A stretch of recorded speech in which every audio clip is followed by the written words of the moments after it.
ஃப்ரெண்ட்ஸா, இன்னைக்கு கார்த்திகை தீபம். அதுமா எங்கள் வீட்டில் ஸ்வீட் செய்யலான்னு பார்த்தோம். என்ன ஸ்வீட் செய்யறதுன்னே தெரியல. திடீர்னு இந்த பாயசம் ஐடியா வந்தது. ஸோ நான் ஃபர்ஸ்ட் டைம் நானே தனியாக பாயசம் செய்ய போகிறேன். இது ரொம்ப க்ரீமியாக இருக்கும். நான் செய்கிறத பார்த்துட்டு நல்லா இருந்தால் கமெண்ட்ஸில் சொல்லுங்கள். வாங்க பார்க்கலாம். இன்க்ரீடியன்ட்ஸு நான் முந்திரி பருப்பு, அப்புறம் திராட்சை, சாஃப்ரான் எடுத்துருக்கேன். அப்புறம் இது அடிஷ்னல் தான். உங்களுக்கு தேவைன்னா நீங்கள் கோவா போட்டுக்கலாம். இது சர்க்கரையே இல்லாதது, கடையில் கிடைக்கும். அப்புறம் நெய், அப்புறம் காய்ச்சின பால் எடுத்திருக்கேன். அப்புறம் சேமியா. இப்போ நம்ம சேமியாக்கு அப்புறம் மில்க் மேட் தேவைப்பட்டால் நீங்கள் மில்க் மேட் எடுத்துக்கலாம். அப்புறம் நான் முன்னாடி என்னோட ஒரு ட்ரிக் என்னன்னா, நான் முன்னாடியே ஜவ்வரிசிலாம் ஊற வச்சிருப்பேன். ஏன்னா நம்ம பண்ணுறதுக்கு முன்னாடியே ஜவ்வரிசியை ஊற வச்சிடணும். எவ்வளோ நேரம் ஊற வைக்கணும்? ஒரு மேக்ஸிமம் 20 மினிட்ஸ் ஊற வைக்கலாம். மேக்ஸிமம் 20 to 30 மினிட்ஸ் ஊற வைக்கலாம். ஓகே. அடுத்தது வேற என்ன? சக்கரைலாம் இருக்கு, எடுத்துட்டீங்களா? சக்கரை எடுத்தாச்சு. நம்ம ஏன் உப்பு எடுத்துக்கனா, ஒரு பிஞ்ச் உப்பு போட்டால் அது இன்னும் ஸ்வீட்டை எடுத்து கொடுக்கும். இதோட நம்ம ஏலச்சியும் ஆட் பண்ணலாம். கரெக்டா? ஆமாம்.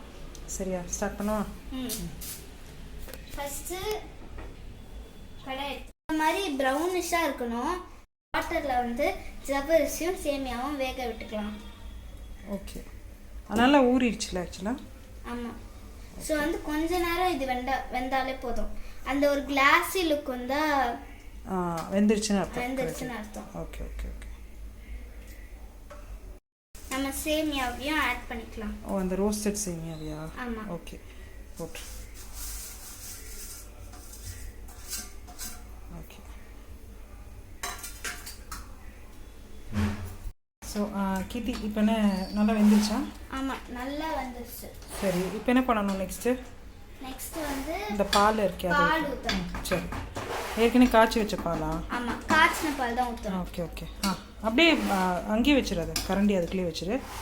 பால் எடுத்துக்கோ. ஸோ தண்ணி ஊற்றாமல் காய்ச்சி வச்சிருக்க. ஆமாம், திக்காக இருக்கணும். அப்போ தான் நல்லா க்ரீமியாக வரும். ஓகே. ஸோ நான் பால் ஊற்றிக்கிறேன். இது 1/2 லிட்டர் பால்.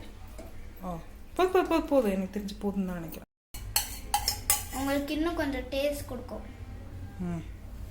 அதனால நம்ம இது சேர்த்துக்கணும். ரொம்ப கொஞ்சமாக தான் சேர்த்துக்கேன். இப்போ நான் திராட்சை பண்ணி அதில் போட்டேன், ஃப்ரை பண்ணி போட்டுட்டேன். நம்ம முந்திரி போடுறோம். முந்திரி பருப்பு வறுத்துட்டேன். ரைட்டா? நெக்ஸ்ட்டு நல்லா வறுத்துட்டு அதில் போட்டுறணும். ஸோ நெய்யோட சேர்த்து போட்டுறணும். இப்போ இதை நல்லா கிண்டி விட்டுக்கலாம்.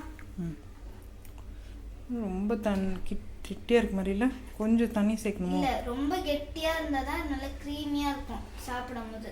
எப்படி இருந்தது? டயர்ஸமாக இருந்துச்சா? இல்லை, ரொம்ப டயர்டாக இருந்தது. ஆனாலும் எக்ஸைட்டிங்காக இருந்தது. ஏன்னா நீ இதை ஃபர்ஸ்ட் டைம் ட்ரை பண்ணுற. ஃபர்ஸ்ட் டைம் நானே தனியாக பண்ணுறேன். ஸோ நீ செக் பண்ணி பார்க்க போகிற எப்படி இருக்குன்ட்டு. ரைட்டா? Okay, bye. Bye. Thank you for வாட்சிங். Please share. தேங்க்யூ.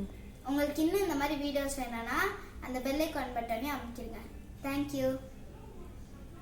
உங்களுக்கு இன்னும் இந்த மாதிரி வீடியோஸ் வேணும்னா அந்த பெல் ஐகான் பட்டனையும் அமைக்கிருங்க.